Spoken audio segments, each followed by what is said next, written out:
Hello student, welcome to my channel. आज के इस वीडियो में हम लोग देखने वाले हैं जो आपका थर्ड लेवल है प्रोज का, क्लास 12 का चैप्टर थर्ड लेवल को। तो जो थर्ड लेवल आपका है, इसको जानने से पहले सबसे पहले हम इसके कुछ बेस को समझेंगे। ये जो कहानी है, यह 31 वर्षीय व्यक्ति जिसका नाम चार्ली और जिज्ञासा और उसके जिज्ञासा के अनुभव से संबंधित है।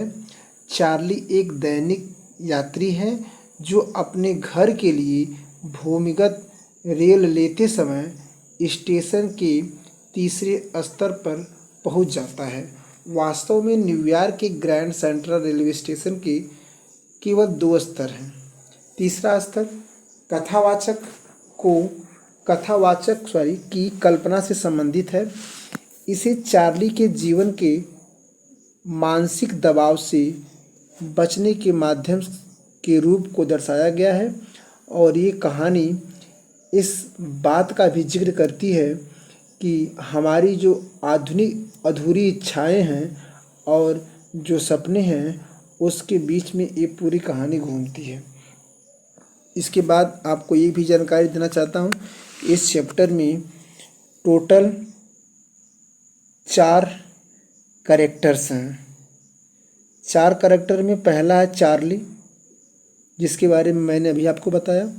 दूसरा है लुइसा चार्ली की पत्नी है। तीसरा है सैम क्या है कि इसका दोस्त है जो मनोचिकित्सक है और ये तीसरे लेवल को पा जाता है और उसका प्रमाण देता है कि सच में तीसरा लेवल है। तो चलिए, बिना किसी देरी किए हुई उम्मीद करते हैं कि आपको ये जो शार्ट समरी थी कुछ समझ में आई होगी, और पूरा समझने के लिए आप वीडियो को बिना स्किप किए ही पूरे कहानी को एक एक लाइन पैराग्राफ वाइज पढ़ेंगे, ताकि आपको फिर कभी इस कहानी को समझने में कोई प्रॉब्लम ना आए। तो पहला पैराग्राफ है कि द प्रेसिडेंट ऑफ न्यूयॉर्क। तो न्यूयॉर्क के president New Haven and Hartford railroads. तो न्यूयॉर्क के प्रेसिडेंट, ठीक है, प्रेसिडेंट न्यूयॉर्क सेंट्रल के प्रेसिडेंट कौन कौन हैं? तो बोलिएगा न्यू हेवन और हार्टफोर्ड, दोनों लोग will swear on stack of timetable. समय सारणी के ढेर पर कसम खाते हैं that there was only 2 levels. यहाँ पर केवल 2 तल हैं। एट ग्रैंड सेंट्रल स्टेशन में केवल 2 तल हैं। But I says there are 3। लेकिन मैं जानता हूँ कि यहाँ पर 3 लेवल हैं, बिकॉज क्योंकि I have been on 3rd level of Grand Central station, क्योंकि मैं तीसरे तल ग्रैंड सेंट्रल स्टेशन पे गया हूँ। दूसरे पैराग्राफ में बताया गया है कि I have take the obvious step. मैंने कुछ स्वाभाविक कदम उठाया। जब सारे लोग बता रहे थे कि 2 ही तल हैं, तो मुझे लगा कि कहीं मेरा दिमाग तो ख़राब नहीं हो गया, मैं ही क्यों ऐसा बोल रहा हूँ। तो लेखक बोलते हैं कि मैंने कुछ वास्तविक कदम उठाए। I take to my psychologist friend of mine. तो मैंने अपने एक मनोचिकित्सक दोस्त के पास गया, एमंग अदर्स, जैसा कि लोग दूसरे जाते हैं। आई टोल्ड हिम, मैंने उसे बताया about the 3rd level grand Central station. मैंने उसे तीसरे तल ग्रैंड सेंट्रल स्टेशन के बारे में बताया। And he said it was a walking dream, और वह मुझे बताया कि यह दिवा स्वप्न है, विश फुलफिलमेंट, जो तुम्हारी इच्छा शक्ति को पूरा करता है। He said that my modern world is full. वह कह रहा है कि ही सेड, उन्होंने बताया, जो उसके मनोचिकित्सक दोस्त हैं, कि ये पूरा संसार भरा पड़ा है इनसिक्योरिटी में, अस्वेच्छा से, फियर भय से, वार विद से और चिंता से, and all of rest of it, और जो कुछ बचा है सबसे संसार भरा पड़ा है। And that I was just want to escape, और सब लोग चाहते हैं इससे बचना। वेल अच्छा, हु डजंट, कौन नहीं चाहता। एवरीबडी आई नो, मैं प्रत्येक व्यक्ति को जानता हूँ, वांट टू एस्केप, बचना चाहते हैं, but they don't under down into the 3rd level. लेकिन किसी ने 3rd level grand Central station के बारे में कोई जानकारी नहीं ली।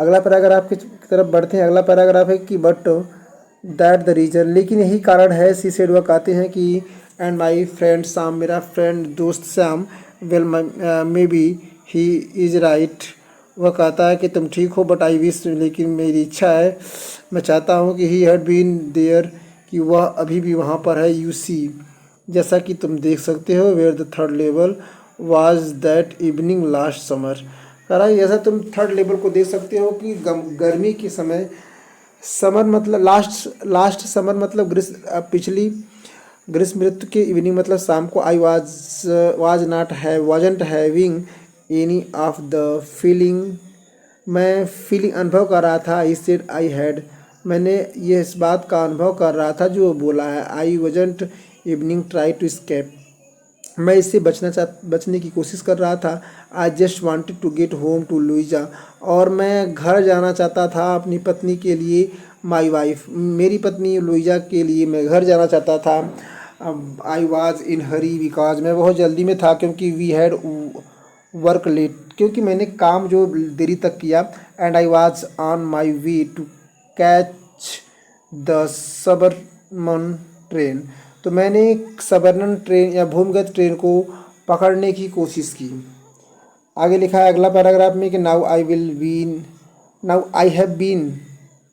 Have been in and out Grand Central 100 time, जैसा कि मैं सैकड़ों बार ग्रैंड सेंट्रल स्टेशन पर गया हूँ, बट दैट इवनिंग, लेकिन उस शाम सम थिंग्स, कुछ हैपन, घटित हुआ, आई डोंट नो, मैं नहीं जानता, हाउ टू एक्सप्लेन इट, कि यह किस प्रकार से घटित हुआ, but I took the wrong turning, लेकिन मुझे पता है कि मैं गलत मोड़ ले लिया था, I went down and one corridor, और मैं जब नीचे गया तो एक बरामदे या गलियरे में गया, एंड देन अदर, फिर दूसरे बरामदे गलियरे में गया, एंड सडनली, अचानक, एवरी थिंग्स वाज डिफरेंट, सब कुछ बदल गया, the corridor was were not brightly lit, तो वो जो कॉरिडोर था बहुत ज़्यादा ब्राइटली था, घुमावदार नहीं था, दे वेयर डीम ऑफ नैरो, वहाँ पे बहुत धुंधला और पतला प्रकाश था, and I thought I was lost,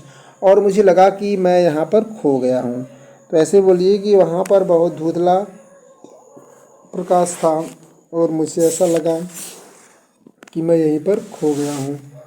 अगले पैराग्राफ की तरफ बढ़ते हैं, और अगले पैराग्राफ में लिखा है कि देन आई सा ए फ्लाइट ऑफ स्टेट, तब मैंने सीढ़ियों के मदद से, I thought it let of the lobby, मैंने एक लॉबी में गया, बट इट लेट डाउन, लेकिन ये मुझे ले गया, एंड व्हेन आई रीच्ड, जब पहुँचा बॉटम स्टेप, तल के स्तर पर, ऐसा मैंने देखा, I was standing on the third level, तब मैंने देखा कि मैं घूमते घूमते तीसरे तल में पहुंच गया हूं, जिनका नाम है ग्रैंड सेंट्रल स्टेशन। आगे लिखा है, अगली पैराग्राफ की तरफ बढ़ते हैं। अगले पैराग्राफ में क्या लिखा है? अगले पैराग्राफ में लिखा है कि फॉर ए मोमेंट, एक क्षण के लिए, आई डिडेंट रिकॉग्नाइज इट, एक क्षण के लिए आई डिडेंट रिकॉग्नाइज, मैं इसे पहचाना नहीं, एवरीथिंग्स वाज डिमली लीट, प्रत्येक व्यक्ति बहुत डिमली लीट,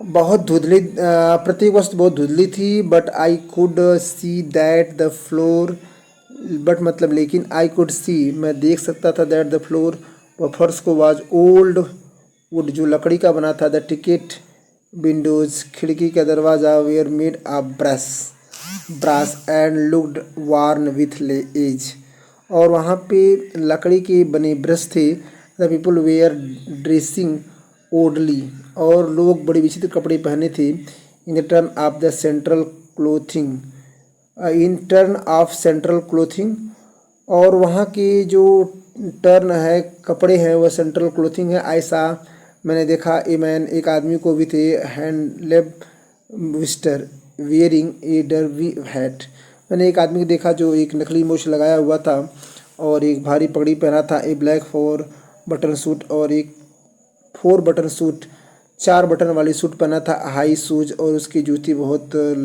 बड़ी थी, लंबी बोल सकते हो। A women wear a long dress, एक औरत बहुत लंबी ड्रेस पहनी थी, leg by button sleeve and high button shoes, और उसके पास भी उस हिसाब से या उस ज़माने के हिसाब से उसके पास भी कपड़े थे। आगे लिखा है some things strange strict but out whole the scenes. तो सम थिंग्स स्ट्रेंज, सब कुछ विचित्र लग रहा था, strict with about the whole scenes, और वहाँ का सारा दृश्य मुझे बड़ा अजीब लग रहा था। तो आज के बस वीडियो में इतना ही रखते हैं, मिलते हैं किसी ऐसे शानदार वीडियो के साथ।